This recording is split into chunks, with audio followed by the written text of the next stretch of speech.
In this episode, I'm joined by Anna Lutkajtis, author of Dark Side of the Dharma, Meditation, Madness, and Other Maladies on the Contemplative Path. Anna is a postgraduate researcher at the University of Sydney, and her research focuses on mysticism, the dark night of the soul, and the healing potential of altered states of consciousness. We learn how Anna's own existential crisis saw her embark on a spiritual quest, including deep exploration of meditation and yoga, and close contact with pragmatic Dharma teachers Daniel Ingram and Kenneth Folk. Anna reveals where she was placed on the four-path model of enlightenment, and why that framework is no longer the focus of her personal practice. We also discuss Anna's research into adverse meditation effects, explore 3 different theories of the dark night of the soul, and consider the friction points between enlightenment and psychological health. Anna then asks me about my experience sharing meditation with others, and we discuss my interests in the parallels between mindfulness and mainstream Christianity,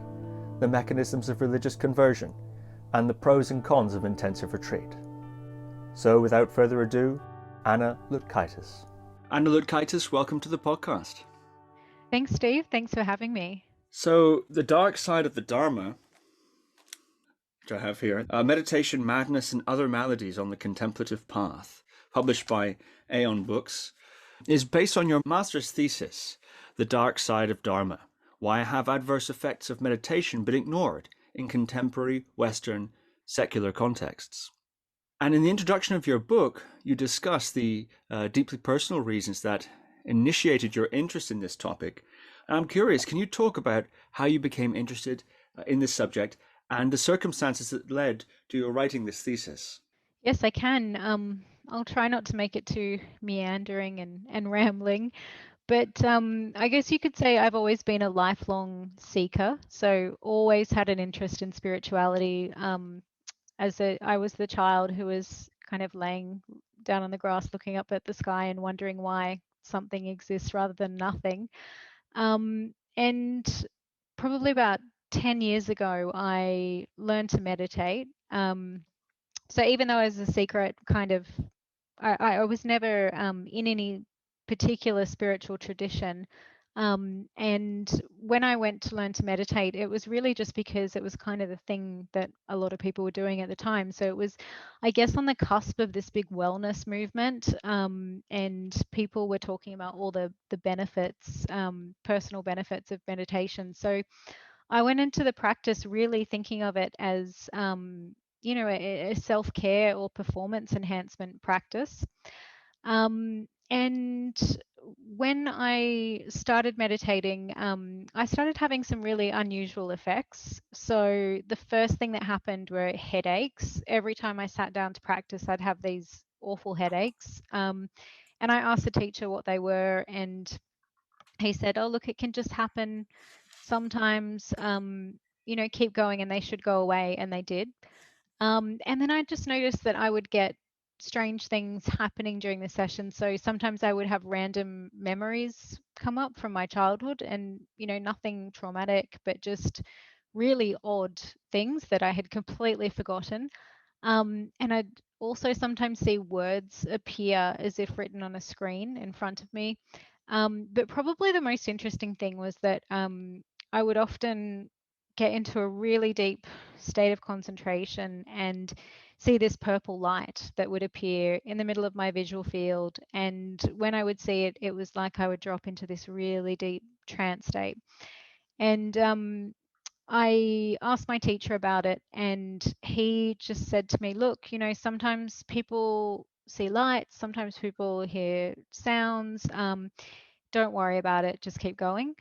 And I there was something about that response that was just so unsatisfactory for me. So I should say this was a secular meditation teacher.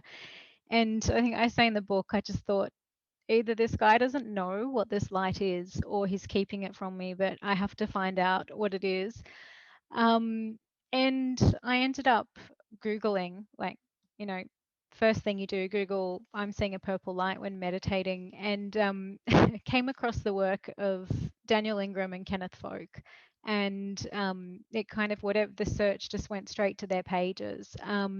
And so I started to read through their material and was just amazed. It was this whole other world of meditation that was so far removed from the secular practice that I was being taught. And so I actually booked in and had some one-on-one calls with Kenneth. And when I told him about the light, the first thing he said was, "Oh, that's a nimitta." Um, like, yeah, duh. It's easy to explain.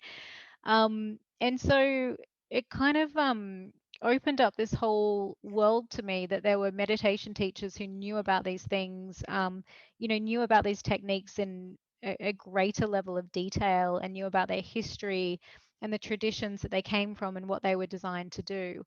So that kind of started, I guess, a whole new stage of seeking at that point and trying to figure out how this all fit together. And then around about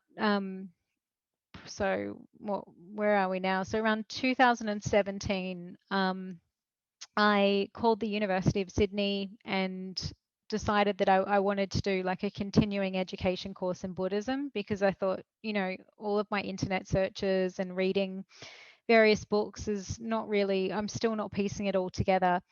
And I had a phone call with Carol Cusack, who ended up becoming my supervisor. And we just had this phone call that went on for about an hour. And she said, "Look, I think you should come and do a PhD with me."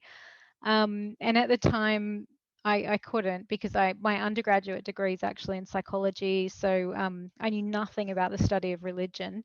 But I did a master's as a bridging course. And that is what I ended up writing. That's where the dark side of Dharma came from. So it was that master's. It was a master's by research. And so I should say, when I was doing my research into my internet research into meditation, I was coming across obviously a lot of stuff on Daniel's site in particular about the dark side of meditation and meditation adverse effects. And it was, something that just intrigued me and that I couldn't let go of, particularly because in my own life, I'd always struggled with depression since I was an early adult.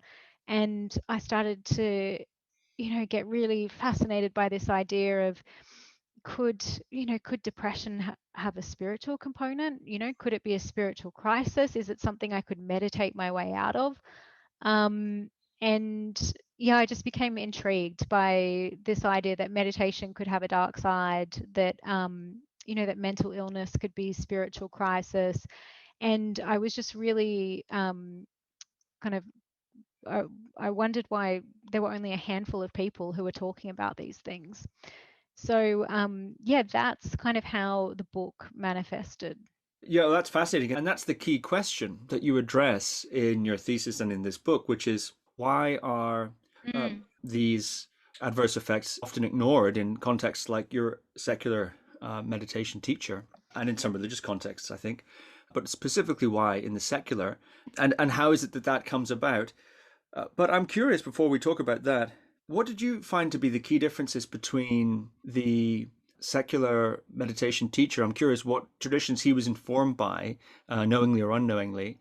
And I'm curious Mm. also, what was the key difference between somebody like him and the ways of working you found with Daniel Ingram and Kenneth Folk?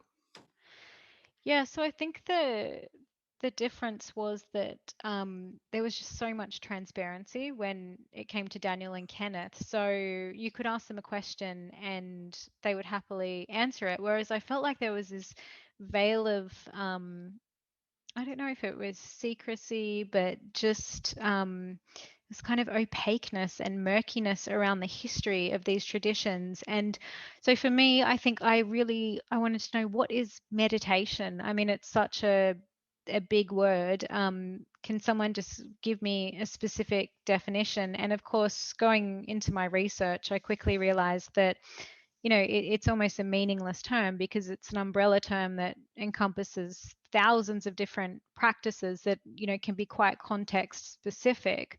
So probably I would say the transparency that these teachers had, and also just their rich knowledge of a tradition and where the techniques were coming from, and then they could kind of troubleshoot your practice, because if something happened, they had a context in which to understand it.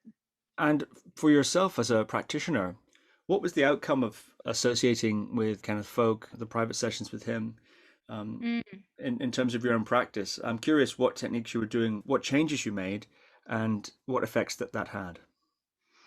Yeah, so I was doing a noting practice, and I think that it was very helpful for a while, but I noticed that I started to feel a bit dissociated after a while, started to feel a bit detached from everything, feeling like I was stuck in this observing, witnessing state where it was not necessarily a pleasant place to be because things felt a bit unreal. So I actually found that I think that that technique was really useful, and it's sort of something that I now would dip into as needed. So if if I was in a situation where I was thinking, am I kind of being consumed by this thought, then it's really useful to do a mindfulness practice and get back to observing rather than being absorbed by. But in terms of my own personal practice, I ended up moving more into an embodied practice of yoga asana. And then I also got really interested in fire kasina, and yeah, so candle gazing, concentration practices. And I just found that those were the practices that really, I don't know. I just found them to be more grounding, which I know can be funny because some people say they're scared of doing fire casino, that something that it might send them um, a bit loopy. But I've always found it to be a really calming, grounding practice.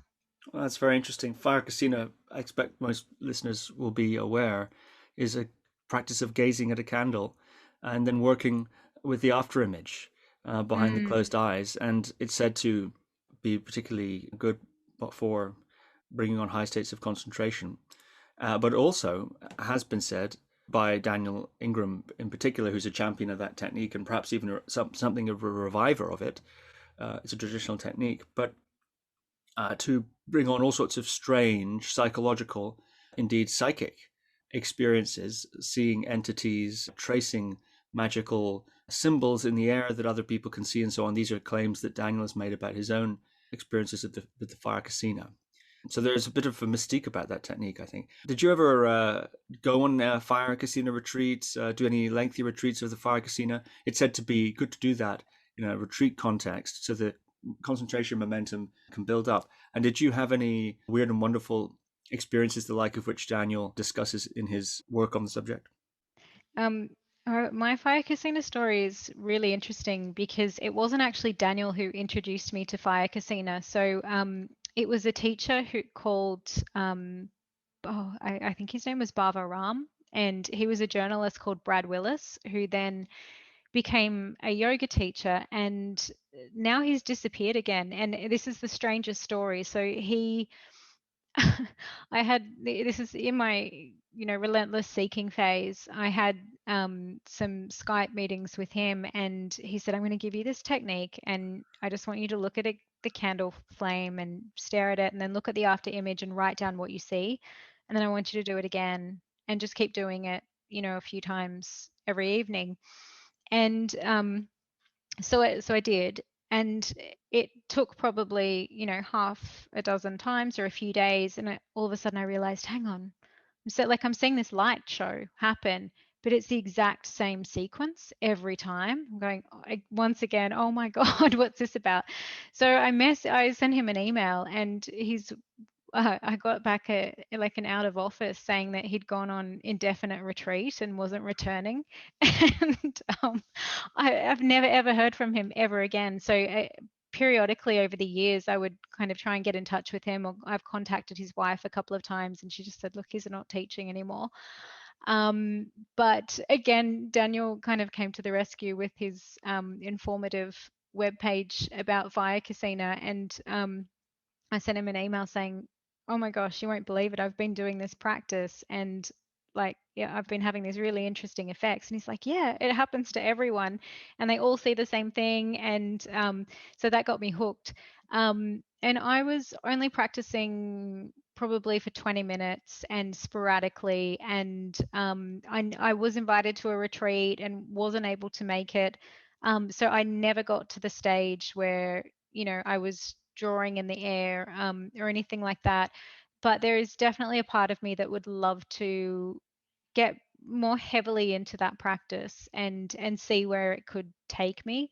I never got any really weird psychological effects, but I did go through a period where I was having a lot of I wouldn't call them night terrors, but parasomnias, and I was having hypnagogic hallucinations as I was drifting off to sleep.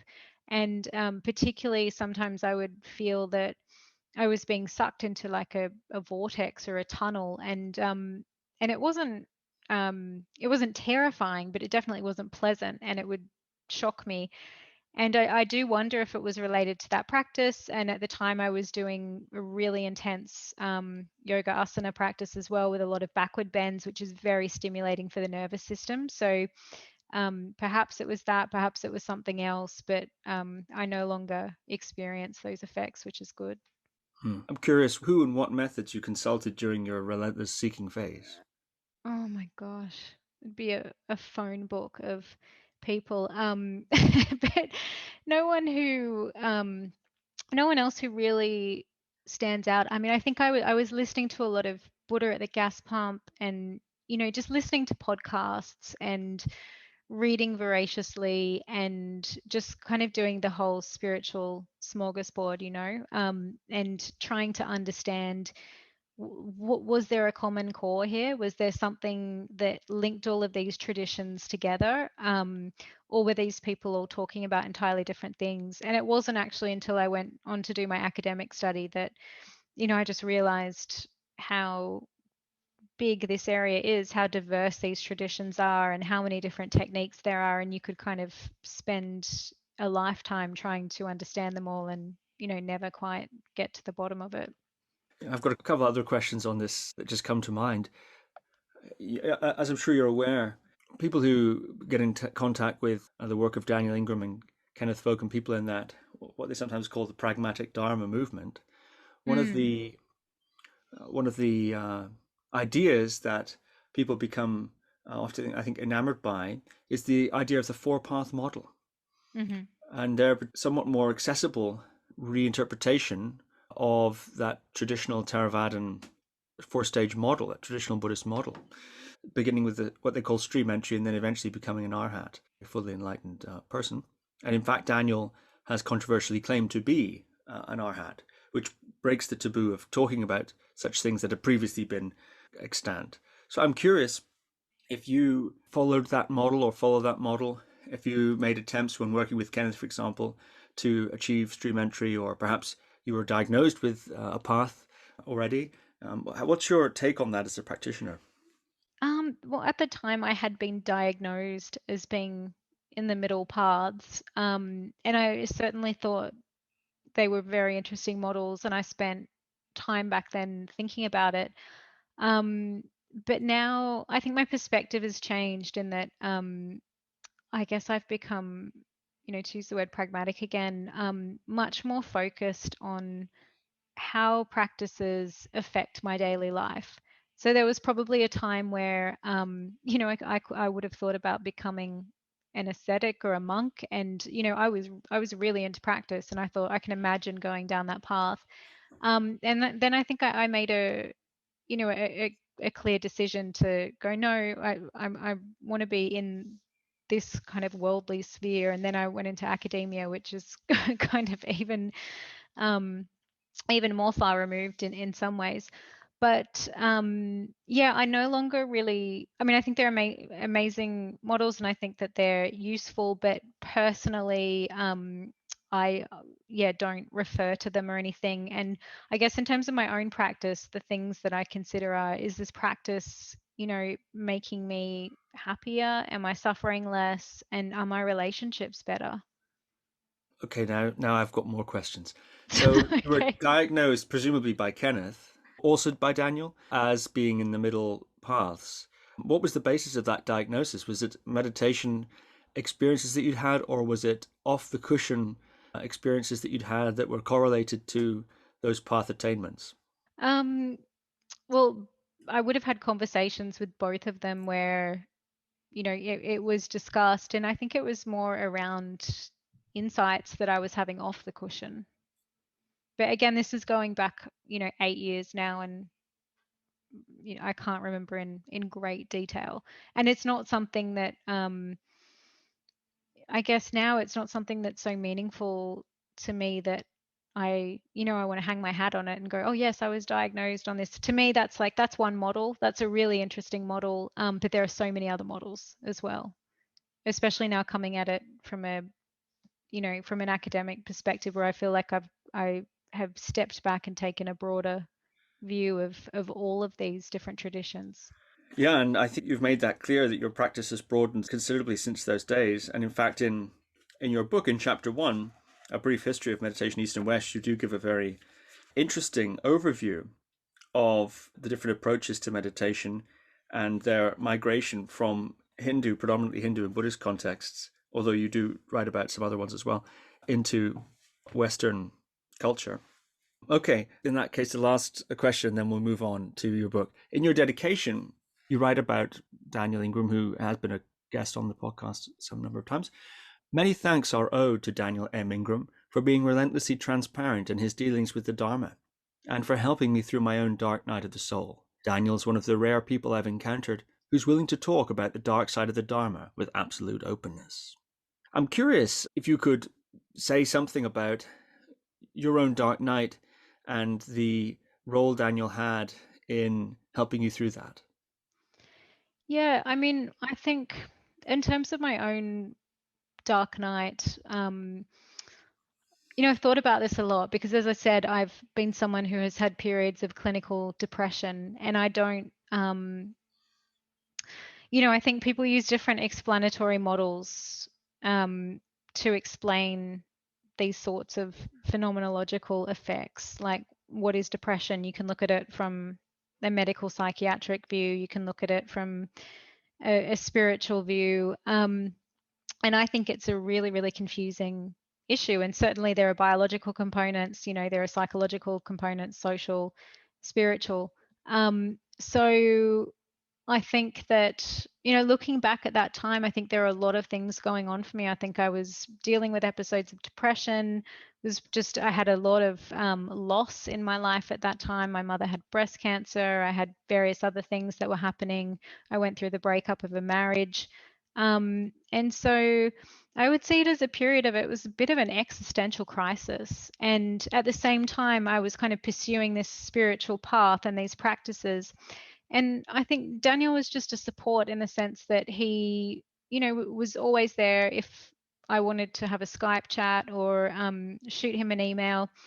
And I just thought he was a really kind person who was really generous with his time. And he was someone who was open to discussing, all of the possibilities. So he wasn't someone who was necessarily saying, he's a medical doctor as well. And he wasn't necessarily saying, oh, yep, you've got depression, you should go on antidepressant.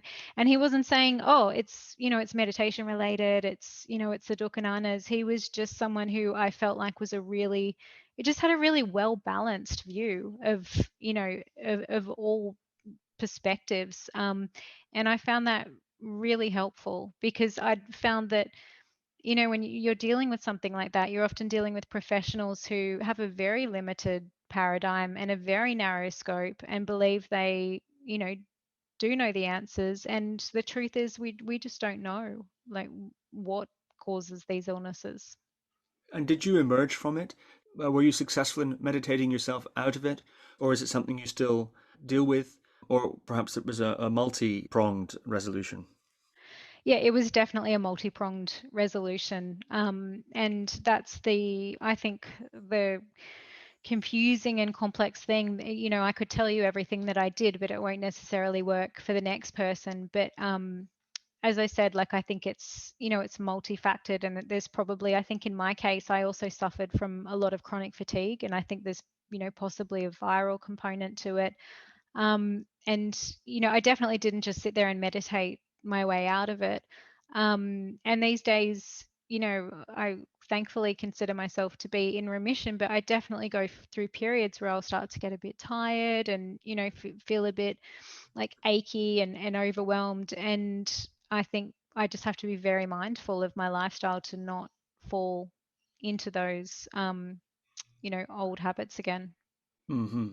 Yeah, that's very interesting for a number of reasons, actually. But I think we'll move on to the book now. In your book, The Dark Side of Dharma, based on your thesis of the same name, and from what I understand, there's a discount code that you and your publishers have kindly furnished us with here that people can use. I don't get a kickback from that, so it's not an affiliate system here. It's just that you've kindly offered that discount. So if people are interested in the book, please look to the show notes and you'll find a discount code there to which I'm not myself affiliated. In chapter 2, The Dark Side of Dharma, Meditation, Adverse Effects, you make a fascinating point about the convergent points of the main means of explaining the so-called dark night experiences of meditators. And I think this a little bit ties into what you've just been saying. You write, during the course of my research, I attempted to delineate the Buddhist dark night and found there are currently 3 dominant discourses regarding the dark night in Buddhist postmodernism.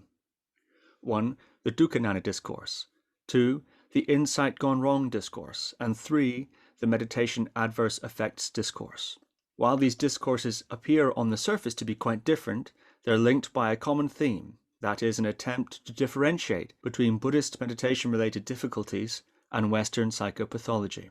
So I'm curious, can you summarize these 3 discourses and elaborate a bit on the attempted differentiation between the Buddhist religious and Western psychological views? Yeah, so I mean, as many people have already pointed out, the term dark night is not a Buddhist term. So it usually refers to a poem and theological commentary that's written by St. John of the Cross. And it talks about the difficult journey of the soul and its quest to reach a mystical union with God. And so this term was taken up by transpersonal psychologists in the 1960s and 70s when they were talking about spiritual emergency.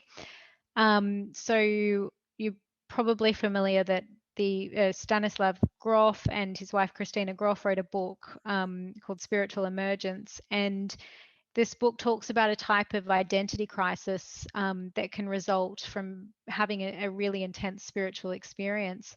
And in their book, various authors refer to spiritual crisis sometimes as a dark night.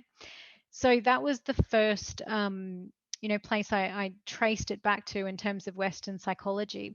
And then you find Jack Kornfield and Daniel Ingram both use the term to refer to the Dukkha so Jack in A Path with Heart and Daniel in Mastering the Core Teachings of the Buddha. And so that was one discourse. But then I also found we had Shinzen Young, another well-known teacher, who said, no, the dark night is not the Dukkha. I use that term to refer to something that's much more serious, which is when someone misinterprets the insight into non-self or impermanence. And so Shinzen has an amazing YouTube video where he talks about this experience and how it might be diagnosed by Western psychology as derealization or depersonalization, which is a feeling that the self and the world are not real. But really, he thinks it could be what he calls enlightenment's evil twin, so a misinterpretation of these insights. So they were the first 2 discourses that I identified. So the Dukkha discourse and then the insight gone wrong discourse. And then the final way that the term dark night had been used was that Willoughby Britton, who is a neuroscience researcher, started a project looking at meditation adverse effects, and she called it the Dark Night Project. And within that context, dark night was kind of used as an umbrella term to describe a whole range of meditation-related difficulties or challenges. And while the project's now called the Varieties of Contemplative Experience, that association, I think, with the term dark night kind of hung around. Certainly on internet forums or Reddit, you would hear people talking about the dark night. But the first thing I had to do in my research is really delineate or differentiate what are we actually talking about, because it seems that a lot of different people are using the term dark night to refer to a lot of different experiences. Were you aware of that? Yes, oh, of course, yeah. Yeah. Certainly very aware of the different uses of the terms and really quite radically different. Mm. One often hears people influenced by the pragmatic Dharma, people will say, "How are you doing?" "Oh, I'm dark nighting this week," and so on. Yeah. And it's amazing actually the way these terms are used so diversely. Yeah. Yeah, it's incredible. It's I find it fascinating. And then Mm. like how much of that experience has been constructed by these communities around the term, it's amazing. Could you say something about that? It's often said, and I don't know if this is what you're pointing at, that the word scripting can come up. That the idea that this is a criticism that is leveled at Daniel Ingram and Kenneth Folk, that in emphasizing the maps of the insight, of which the Dukkananas are a part, so much, then in a certain sense, they steer or script the experience of their followers down those paths. So I'm curious, is that what you're talking about there when you're talking about constructed experience or some social function these ideas Mm. are performing?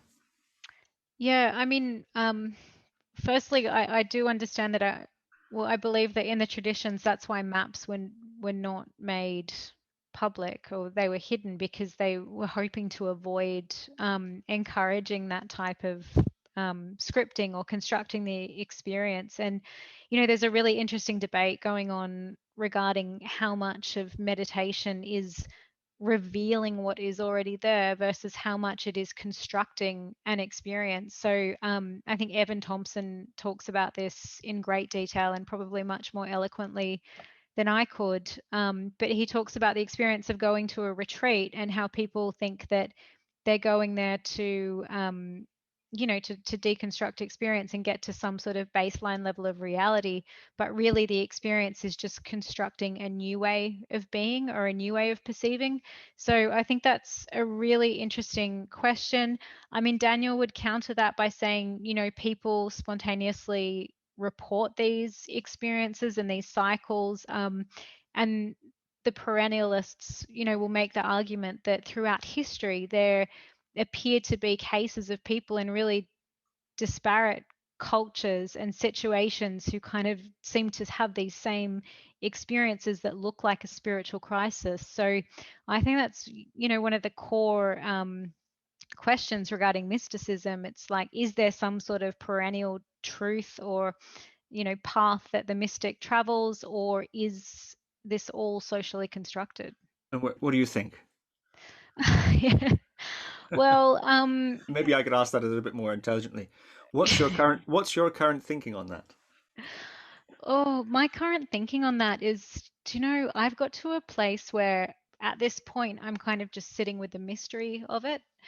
So, I recently read this really beautiful book called Intimate Alien, and it's about UFOs. And in this book, the author, David Halperin, talks about the UFO not as a physical vehicle, but as a vehicle of reenchantment. And I think that that's how I'm currently thinking about the mystical experience. I'm thinking maybe it's not a puzzle that we can ever solve, but it's certainly a vehicle for reenchantment. And I think that, particularly as a scholar in this area, you could just drive yourself absolutely crazy thinking about these things. So sometimes you just have to put it down, you know? So that's my current thinking on it. Hmm. Yeah, that's very interesting. And in your book, you seek to answer the question, why are these dark night, by the definition that you've just laid out, experiences not as discussed or emphasized in secular meditational contexts? And you give three key reasons for that, or three categories of reason. Could you talk a little bit about that question and what those three key reasons are? Um, yeah, so my research was focused around looking at why adverse effects had been ignored. And I ended up giving three main reasons. And the first one was that I said that in secular Western situations, the goal of meditation has shifted. So it's shifted from, a religious goal regarding enlightenment to one regarding symptom relief or personal transformation. And then the other thing I looked at was how I thought that there was actually information that existed in various religious traditions about adverse effects, but in the rush to secularize, there's a disconnection from these traditions. So I thought a lot of information was just simply unknown or lost, because people were not connecting with the teachers or the texts or the traditions, where this information was contained. And then the third thing I looked at was the media coverage of meditation. And there's a really interesting story there, just looking at how meditation has been, I guess, promoted by the media or positioned or in a way hyped, and presented as this type of panacea.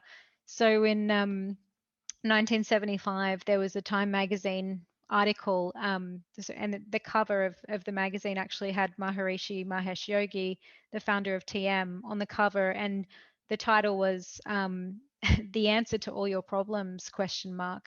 In reference to meditation. And I just really thought that summed it up, that there'd been this kind of perception that meditation was this panacea that could be used for anything, like any health concern you might have.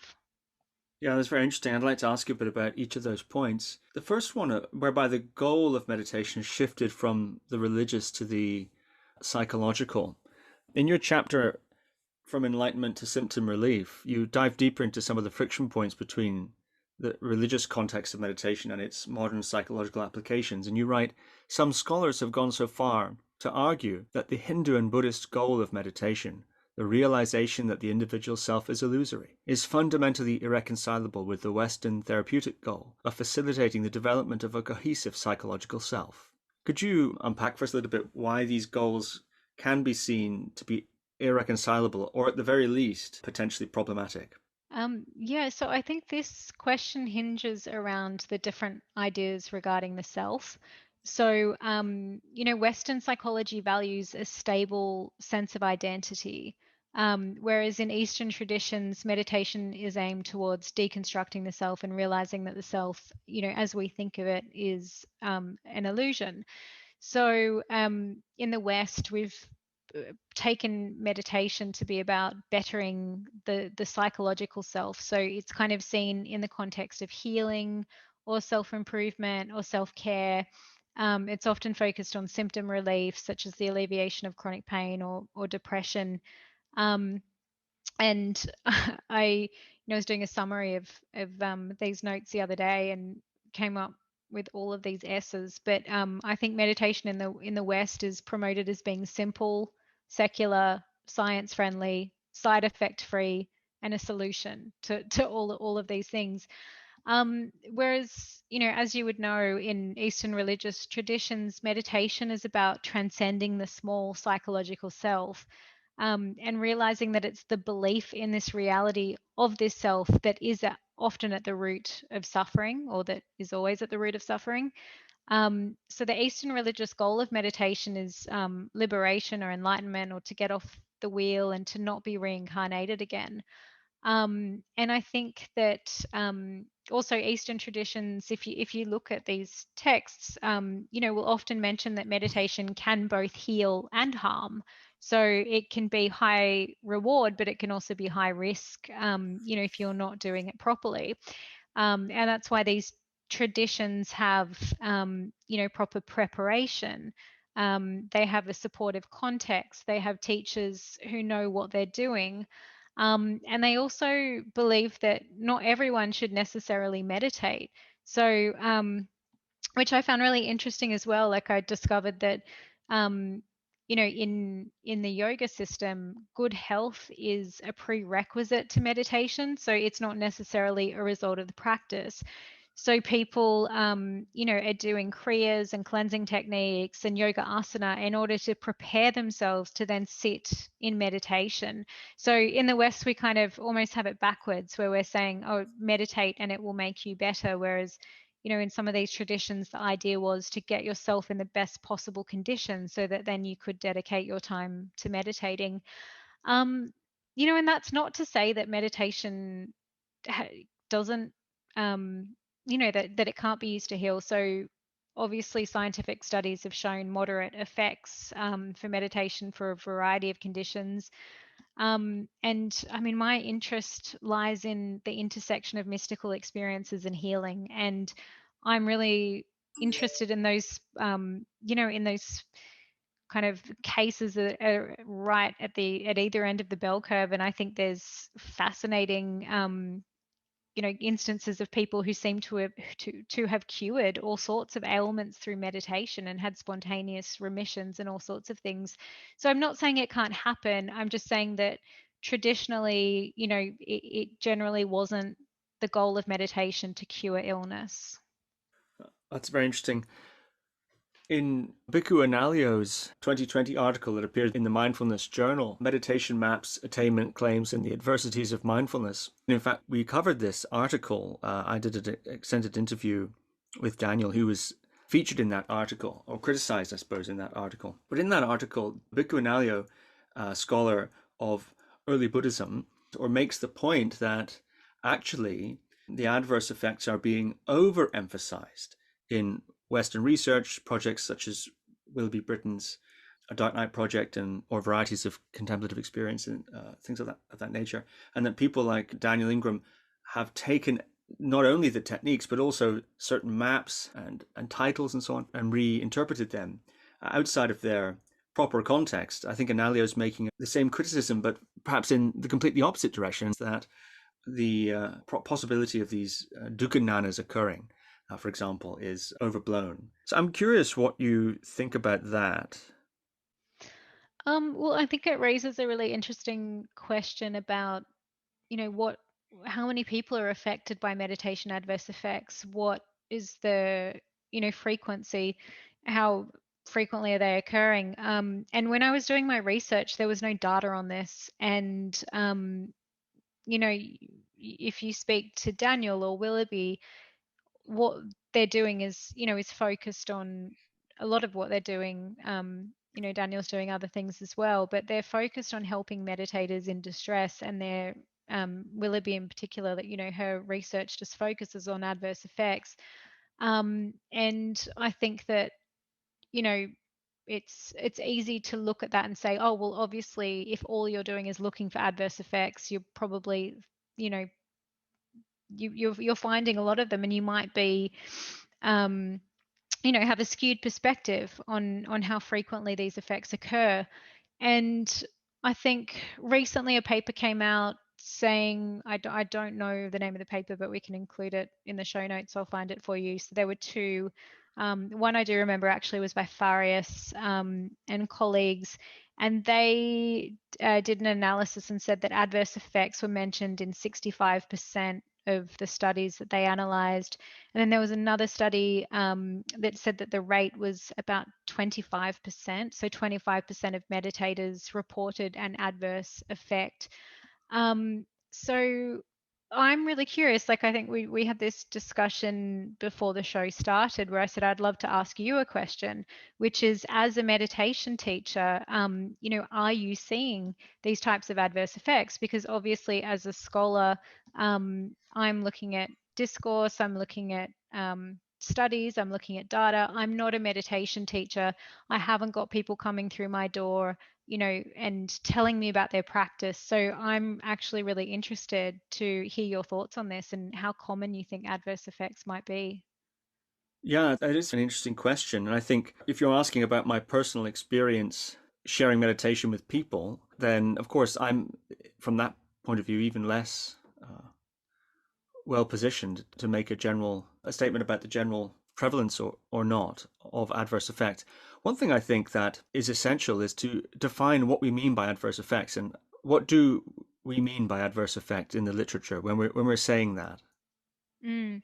Yeah, so in the literature, we're talking about things like, well, first of all, I really like the definition that Lindahl and Britton give in their paper, The Varieties of Contemplative Experience. And they talk about an adverse effect as being a challenging or difficult experience that is functionally impairing and that requires support.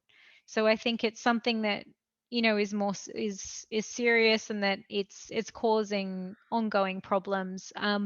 And then in terms of what that might look like, I mean, the ones that spring to mind that are the most reported are things like cycling of mood, um, dissociation or like derealization, depersonalization. And then obviously you have people who develop psychosis after long retreats sometimes. Yeah. And by that definition of adverse effects, well, let me put it this way. I think that definition of adverse effects, there are many contributing factors to what might cause that.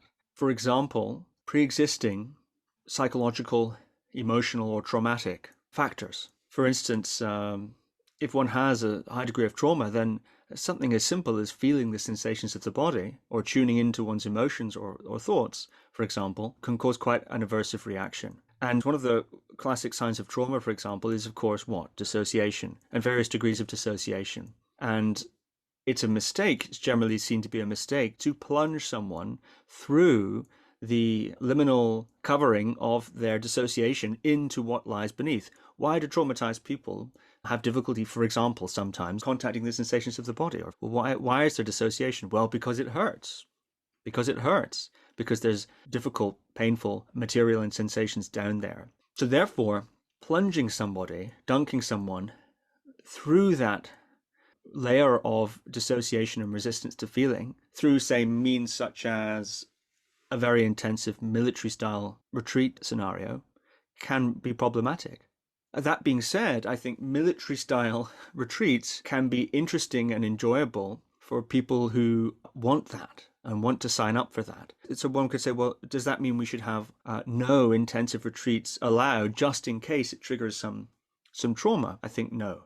That's not the answer either. So it's a tricky area. You know, the problem with military style, industrial style, if you want, meditation retreats is that the schedule is very rigorous. It's intense. The hours are intense. The sensory isolation is intense. In fact, Dan Brown did a series of studies, I believe some decades ago, in which he was monitoring the participants in the 3-month meditation retreats that were going on, I believe, at IMS. And he found that factors such as the lack of social contact, the sensory deprivation, the social deprivation, the long periods of silence, etc., the long periods of sitting and so on, had actually adverse psychological effects similar to solitary confinement or something of that nature. Wow. Yeah, really amazing research, actually. So he was questioning that silent retreat model. And he himself, as a researcher and meditation teacher, does not promote the silent retreat model, especially for long periods of time, because he thinks it actually produces psychological problems and difficulties. Now, the meditator may see that as spiritual material to work through, karmic material to work through, ignorance or so on to be seen through, and so on. You know, who is the self that craves contact, etc., etc. I mean, it can be recast like that. And maybe that's actually a skillful means, if you believe in that view, to highlight the self and, turf it out and look at it and deconstruct it and then be free from it, which, of course, as you point out in your book, is an emphasis in many traditions. So I think it's very tricky. And I do agree that the friction points between the goals are poorly understood. So I think, but the question is around frequency. So right. in your I'm own trying to get to that. yeah. So how many would you think? So for example, Willoughby Britton just recently said that in 2020, 20,000 meditators in distress contacted her organization Cheetah House, which seems like a huge number. So I would think that, you know, as a meditation teacher, meditation teachers would be encountering these sorts of effects. So I guess my question to you is just, how often would you encounter someone who is having difficulties that, you know, that required additional support, or where you felt that you really had to, change their practice or maybe refer them on to someone else? Yeah, well, that's indeed why I'm going about this sort of long circuitous route, is to say that I myself don't run intensive boot camp style retreats, residential retreats, for example, with long periods of social isolation and silence, for example. So I'm trying to contextualize in a certain sense my experience with some of those caveats. So what I'm going to say is that I find it, in my own experience, quite unusual that adverse effects defined by you, this sort of ongoing impairment that requires external support and so on, caused by or triggered by, let's at least say, or exacerbated by perhaps, because then again we come into this issue of causality. If you go and play cricket for a couple of hours on a Sunday afternoon and you tweak an old back injury or something, or a frayed tendon snaps in your knee that had been frayed before, can you ascribe cause to the cricket game or the accumulation of effect? So that's why I'm trying to be a little precise about that. So that's why I say triggered by or exacerbated by, or indeed caused by. I don't see much of that myself because the teaching that I do in that field is very gentle, inquiry based, not prescriptive. I'm aware also that people are coming to meditation class or a meditation situation for many reasons. Sure, some want to get enlightened, but as you point out in your book, that the same tradition has almost opposite definitions of what that means depending on the school and the era and the time period and so on. In fact, it's the favorite game of religious innovators to react and go the opposite direction to whoever was innovating before. And, so anyways, yeah, some people are doing that. I don't get too many people coming looking for stream entry in Daniel Ingram's approach because I don't propagate that idea. So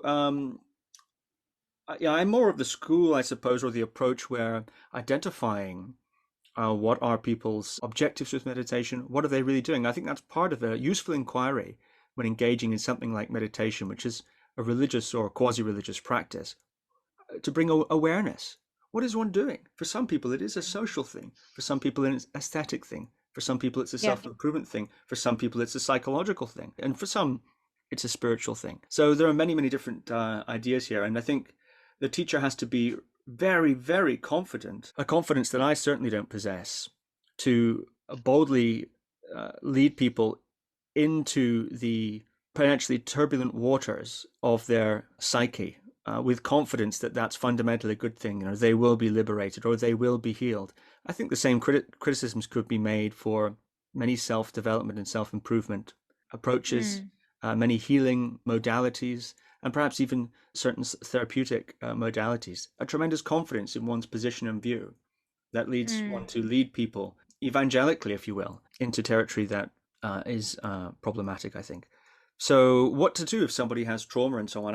I think meditation is a poor solution for that, in the same way that a yoga class is a poor solution for a slipped disc or a torn ACL.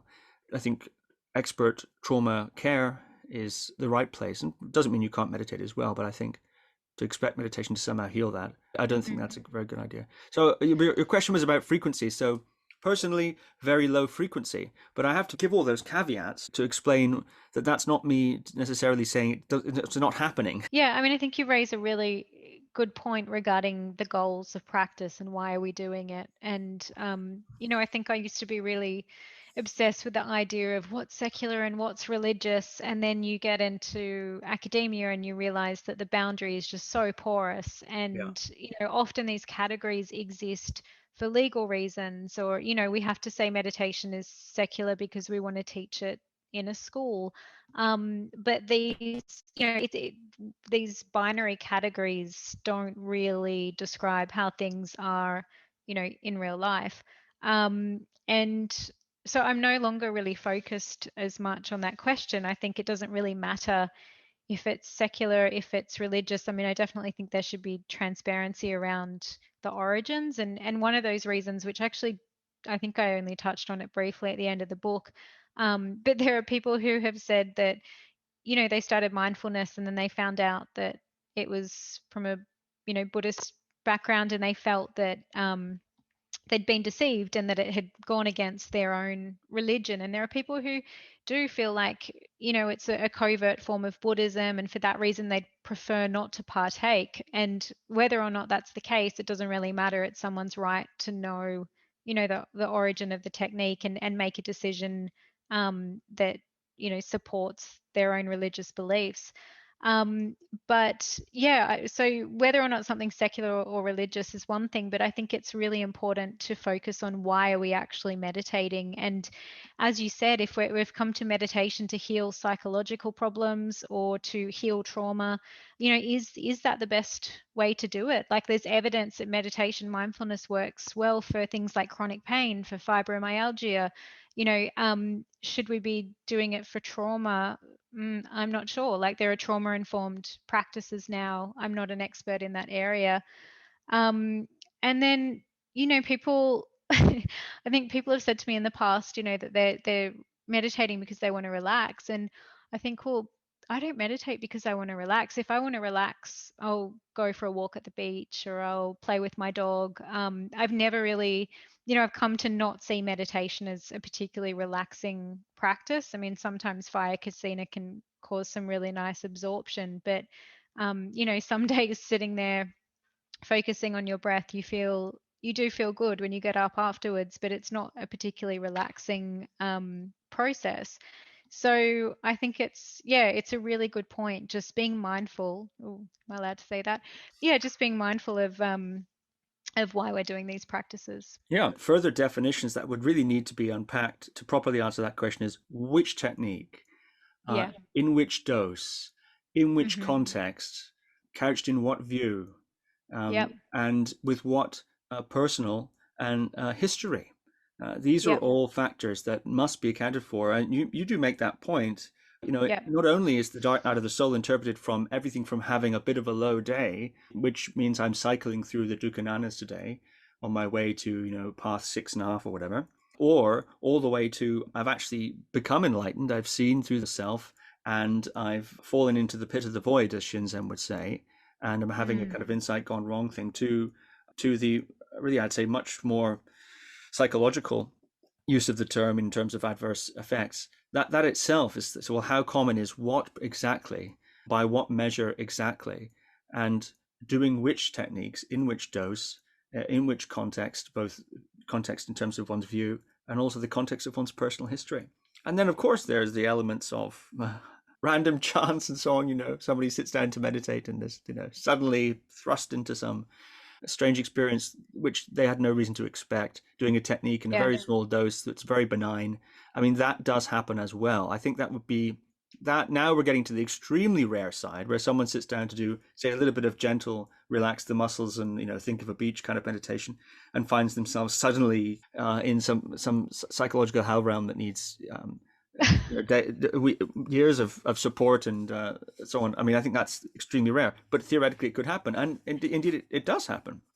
Yeah, it does. I think that's really interesting because then you're looking at traits like absorption or porosity of boundaries and, getting into mystical experiences. There are some people who are just more prone to have those types of experiences.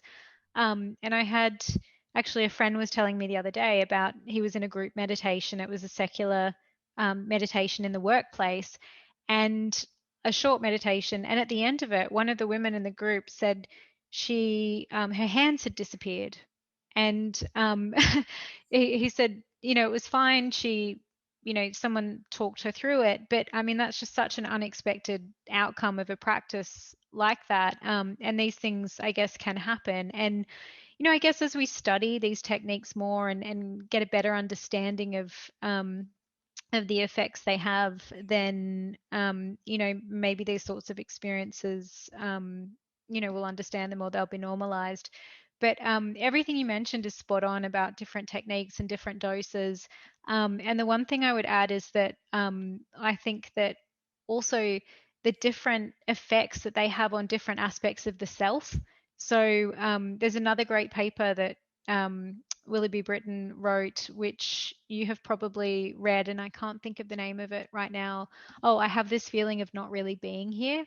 And she talks about 6 different categories of the self and different meditators who've had experiences that have, affected their sense of self. So, their narrative self, their, idea of identity and who they are, or their sense of agency, like, that example of feeling that the hands have disappeared or that they're not controlling their body, or even a basic sense of self, like the idea that I exist.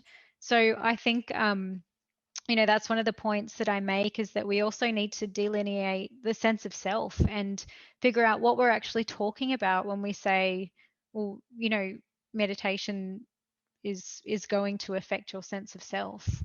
Yes, I think ambiguity of definition is the source of a great deal of misunderstanding. Um, Mm, and I think one of the best ways to clarify one's own thinking as a practitioner or a teacher or proponent of these sorts of methods is to clarify one's definitions. Terms like the self can be a real black box. Yeah, but well, it's so vital, and I think that's been Yeah. the great thing about studying this topic from an academic perspective is that there it has to be that rigor around definition of terms, and it has certainly made me think about my own practices and the terms I would use and what I would say about them, Hmm. Yeah. probably to the extent that I've become really pedantic. Yeah, well, then we have something in common there. As we were talking earlier, I was reflecting that a great deal of the behavior I see in the mindfulness, Buddhist, let's say, spiritual, if you want to call it that, in places like America and Europe and Australia, in fact, is reminiscent of religious behavior I've seen in contexts such as Christian contexts and so on. And I think there Mm, is an interesting trajectory of conversion, idealization, and then disillusionment that can occur, perhaps not to its full extent, in religious conversion of all sorts. And I think there are a lot of interesting questions there about what's really going on. People seem very intent on making a distinction. You talked about secular and religious being a tricky bifurcation to make. And I do agree. And I think it's certainly the case that as much as the religious informs the secular in the meditation world, I think the reverse is also true. And there's a lot of cases could be made historically for certain revision of the religious standard by outside influences. For instance, that's been a critique of the Burmese approach to mm, meditation. For instance, that it as a traditional system is in fact really a rather modern and perhaps even influenced by colonial or Christian influences, reworking of yes. certain Buddhist things. But another terms that I think are very difficult to separate, which are taken as, in the same way secular and religious are taken as obvious, is spiritual and religious. People will say, well, I'm spiritual, but Mm, I'm not religious. And I think that's another interesting pairing of words, which, upon closer examination, that distinction raises some real issues. But when we look at the history of religion and we look at what religious behavior is, I think a lot of spiritual, say, behavior is really quite similar. So I think there's an awful lot of that going on. And so it's no surprise to me that your academic study and work has caused you to reevaluate a lot of your own concepts as a practitioner. It yeah. I seems mean, to be par for the spirituality course. is a really tricky one, and I'm constantly, um, finding myself looking for various definitions. Actually, I found one today that I think it was Sheldrake and talking about spirituality being a connection with the sacred and with the deepest values and meanings by which people live. And I thought that was pretty good. And then in terms of religion, I mean, I think people think of spirituality as that kind of connection to the sacred without the organization. So religions generally have, an institution, doctrine, some sort of cosmology. Whereas I think spirituality now in the modern West is, they describe it as pick and mix. You can kind of, take what you like from various traditions and leave what you don't like. And but on a more serious note, it still is incredibly important to people. And I think we said earlier that the thing that I'm really aware of with this type of research is that it's a very sensitive topic. And we're talking about issues that concern people's spiritual lives. So I think that there needs to be a lot of respect when we're approaching these issues. Yes, I think that's an excellent point. I suppose my point was that today in the pick and mix spirituality we have, in a certain sense, we could argue the spiritual marketplace is the new church. It is the new religious institution. It has its gatekeepers.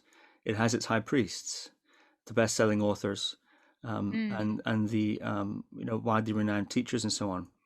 It has its own cosmology, I think, in a certain sense, pluralistic, but nonetheless, it has its own cosmology.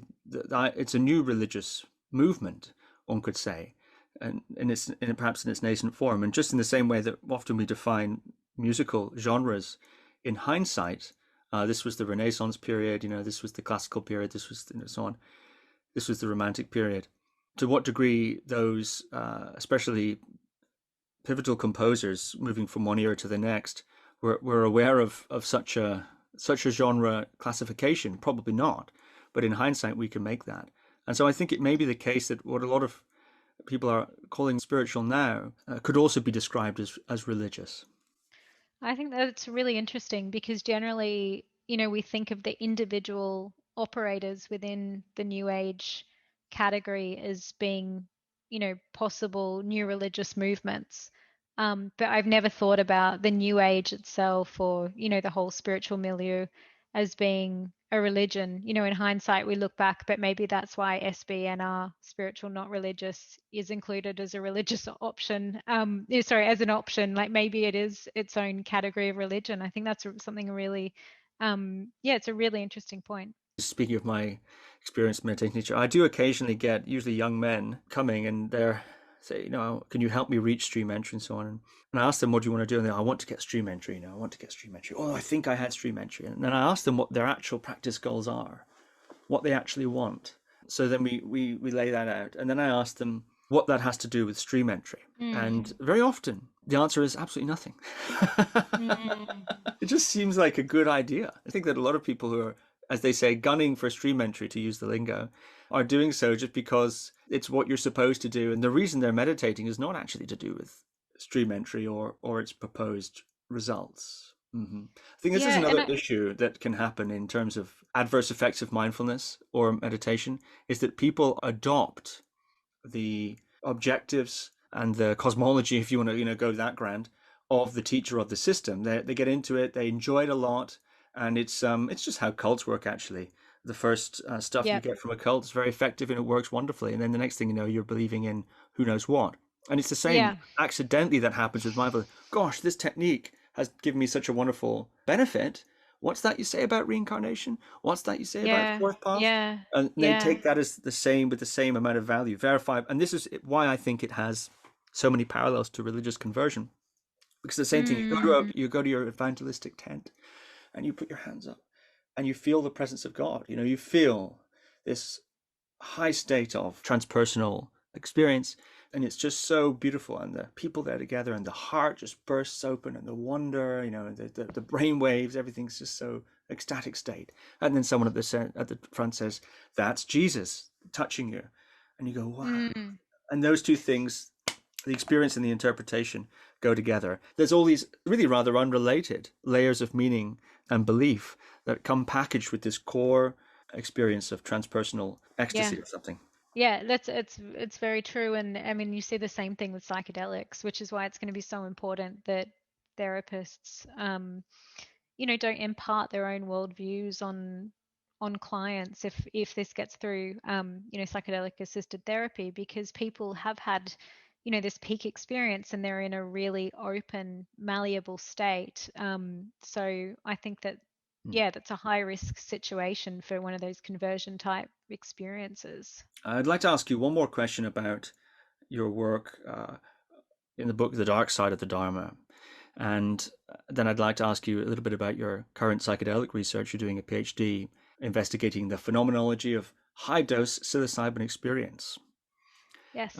But in chapter 7 of your book, The Dark Side of Dharma, Facing the Shadow, you write, "One of the issues that intrigued me most regarding my meditation adverse effects research was the resistance I encountered from some members of the secular meditation community. In particular, a very small number of meditation teachers expressed obvious discomfort and sometimes outright denial regarding the idea that there could be anything dark about meditation. This discomfort and denial usually manifested in the form of victim blaming. If there was a meditation-related problem, then it was generally attributed to the individual meditator. They were doing it wrong, practicing too much, were depressed, had a personality disorder. The list goes on. It seemed that for some people, meditation occupied an unchallengeable position. It was unquestionably good. Hence, the question that I was faced with early on in my research was, what does it mean when something is held to be all good? And you go on from there to discuss many interesting ideas. I'm curious, actually, about the sort of pushback you had, and I know in our chatting a little bit before we were recording that you had also received some certain pushback or resistance or criticism after having published your master's thesis, and presumably this book as well. So I'm curious what sort of resistance you encountered, what sort of anecdotes you might have from that research period, and indeed from the post-publication period. Yeah, I think things have changed a lot since I started. So the last chapter looks at the denial of the dark side, and covers spiritual bypassing, which is normally thought of as something that, is an individual phenomenon that an individual goes through. But I made the argument that when it comes to meditation, maybe we have, as a collective, as a culture, have, been engaging in a bit of spiritual bypassing when it comes to these techniques. So hoping that they're some sort of panacea, focusing on the positive, but at the same time, going so far as to deny that anything dark or bad could be associated with these techniques. Um, and I think that, this poses some risks, in terms of things like rationalizing bad behavior by meditation teachers. So, if meditation is all good and the traditions are all good, then when something bad happens, we have to find a way to rationalize, ourselves out of that sense of cognitive dissonance. So, when I was writing the book, a couple of meditation teachers actually were engaged in sexual abuse scandals.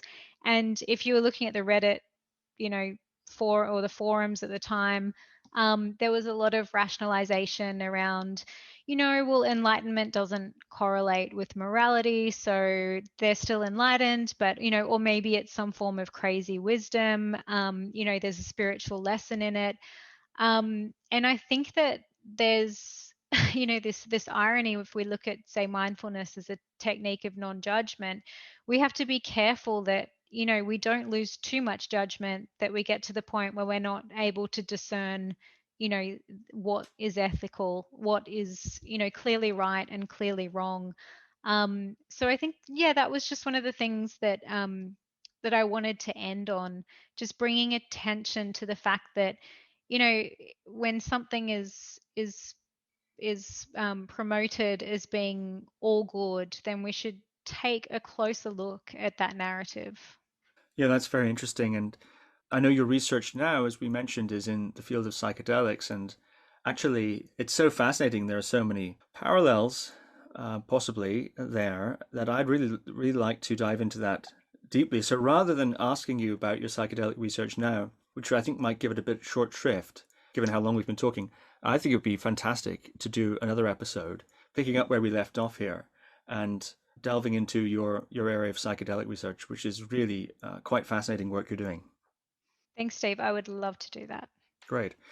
And one last question, and I don't know if you have thought about this, but talking about psychedelics, one of the things we were chatting about before was the way meditation is treated or dealt with, even in the academy, and the way psychedelics is dealt with both socially and in the academy has some interesting parallels, almost a feeling of deja vu in some way. And I'm curious if you have considered historically any other, if you want, crazes or ideas such as mindfulness meditation that has gone through this life cycle. In other words, sometimes people are always talking about, oh, the fall of Rome and, the life cycle of a civilization and where are we now in our civilization? Are we at a fall of Rome moment, or where are we in the life cycle of as if all civilizations or civilizations can be seen to follow certain kind of patterns. If mindfulness meditation is following a life cycle in the Mm. culture, have you considered where we might be in that?